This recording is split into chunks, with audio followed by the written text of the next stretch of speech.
The Education Secretary appeared on LBC recently for a phone-in with Nick Ferrari, and someone called in about gender guidance in schools. And what followed was the kind of conversation that I think leaves everyone a little bit more confused than they were before. I want to try and do better than that today because this matters too much to leave it in a muddle. I'm Dr. Helen Webberley. I'm a gender specialist and a medical educator, and I've spent more than 30 years in medicine and a lot of that time working with transgender children, young people, and their families. I know how important it is to get this right, and I know how hard it can feel to talk about it clearly when the questions are framed in a way that makes them seem way more complicated than they actually are. So let me try to be clear. A caller named Joe raised a concern that teachers are being asked to take on too much outside of their core role. Nick Ferrari then asked whether a 5-year-old boy could decide he wanted to be called by a girl's name or wear a dress. Can a 5-year-old go to school and decide that he wants to be called by a girl's name and that he is a she? Are you comfortable with that? Now, I want to take those questions seriously because they deserve a real answer. Let's start with the dress, because it is the simplest place to begin. So if a boy wants to wear dresses, we should just, if we allow that to work, children will experiment at different points. They will consider who they are. Do you know, for most of human history, the question of whether a boy could wear a dress would not have been a question at all. Boys wore dresses and skirts and skirted garments as standard childhood clothing for centuries. And this is documented history. Shakespeare wrote tenderly about his own memory of being dressed as a small child before the age of breeching. It was unremarkable, nothing to see here. The convention of distinctly gendered clothing for young children is a product of around the 19th century, and it was shaped by ideology, the rise of what was called muscular Christianity, anxieties about national military strength after wars, and early psychology. It wasn't nature, and it wasn't tradition in any deep sense of the word. Adults decided to change what children wore for adult reasons, and then came to treat that as though it were timeless. So when someone asks whether a boy wearing a dress is something that requires careful policy consideration, the honest answer is no. It's a child exploring the world, which is what children do. The anxiety in that question belongs to adults, and it should not be the thing that shapes how we treat children. Now to the bigger question, because it is the one that really matters. Transgender adults exist.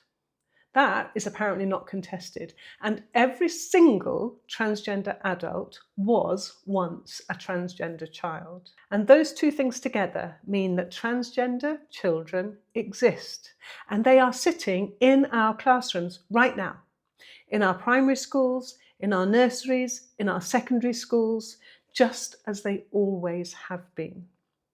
The question is not whether they exist. The question is whether we are going to see them. And once we start from that premise, something becomes very clear.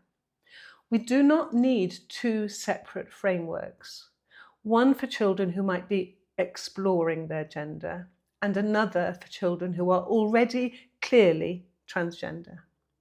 We don't need to try to sort children into categories before we decide how to treat them. What we need is one approach, the same one that good teachers already use for every single child in their care. See the child in front of you, hear what they are telling you, and respond to them as an individual with warmth and without judgment. That is not a new idea. It is the foundation of good teaching. It's also what the law already requires. The Equality Act 2010 lists gender reassignment as a protected characteristic, and that protection applies to children. Think about what that means in practical terms. No school would call a child by the wrong name. No teacher would deliberately use the wrong pronouns for a child. No policy would send a child to facilities that do not match who they are. we would all recognise all of those things as unkind and as wrong. The Equality Act means that that exact same standard applies to a transgender child. It's not a special rule for a special group. It's the same basic dignity that every single child in every single school is entitled to expect. Treating a transgender child differently because they are transgender is unlawful. Schools and teachers deserve to be told clearly and confidently just that. During the interview, Phillipson cited the Cass review as the basis for the current approach. That's part of what actually Hilary Cass said in her review, that in allowing children just to consider who they are, to behave in ways that might not be aligned with their sex or their gender. Children will experiment at different points. They will consider who they are. That just taking a watchful approach actually reduces what we see in terms of children moving towards a more medicalised model. And the guidance that we've published, Dr. Hilary Cass has welcomed. I want to be straightforward about what that review was, because it matters.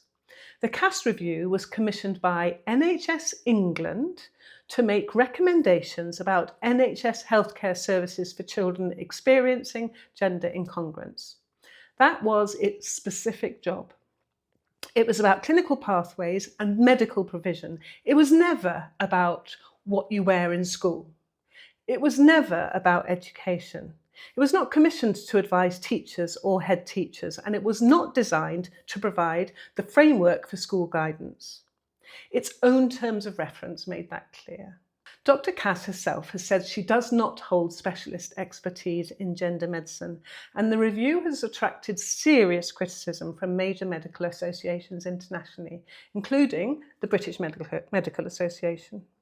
And using it as the primary foundation for school guidance means building policy on something that was never intended for that purpose and that is disputed by the broader clinical world. There are better sources, and they point in a more helpful direction. The NSPCC, whose expertise in safeguarding is not in question, is clear that understanding gender identity, including gender identity, is a normal part of growing up, and that young people need support through that process. The World Professional Association for Transgender Health states in its standards of care that social support, sometimes called social transition, can help children understand and explore their gender as they grow up, and that this is endorsed by major medical associations. Social transition is not a medical intervention. It requires no referral, no prescription, no clinical involvement whatsoever. It means being called by a name that fits. It means being addressed with the right pronouns. It means being seen as who you are. And the evidence for its benefit to children's mental health is very clear. It is consistent, and it's something that any teacher can offer without any specialist training at all. Phillipson mentioned several times that parents should be involved in decisions about a child's gender, and in most cases I completely agree. Families are usually the greatest advocates a child has, and working with parents is almost always the best outcome for everyone. But I do want to add one important nuance to that, though, because it is genuinely important for any serious guidance to address. For some children, telling their parents something is not safe. There are families where that information is met with rejection or with real harm. And a policy that requires schools to notify parents automatically without any consideration of the individual child's circumstances is not a safeguarding policy in those situations. It is a real risk to the child. Real safeguarding means starting with the child and for this particular person and this particular family. And that must be part of any guidance that is serious about protecting children.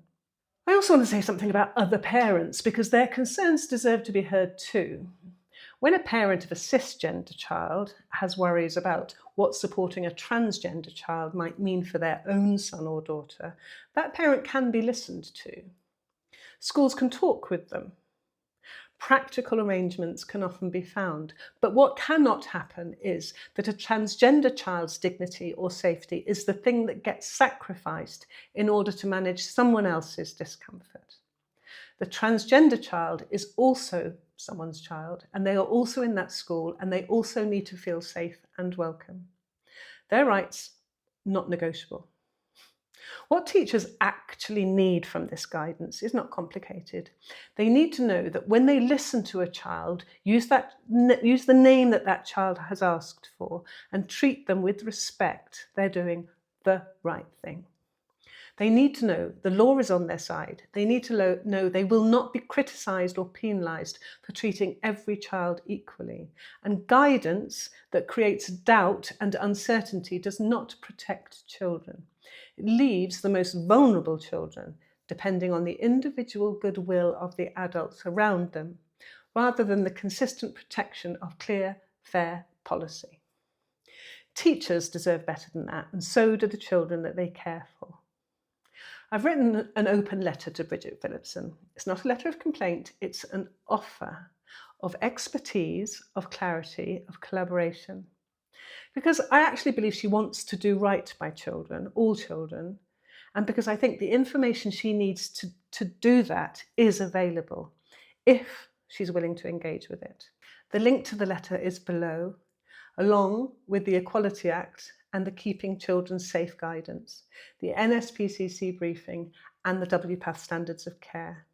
If this has been useful, share it. The children in our schools deserve to feel safe, to be seen as who they are, and to know that the adults around them are genuinely on their side. Thank you for listening.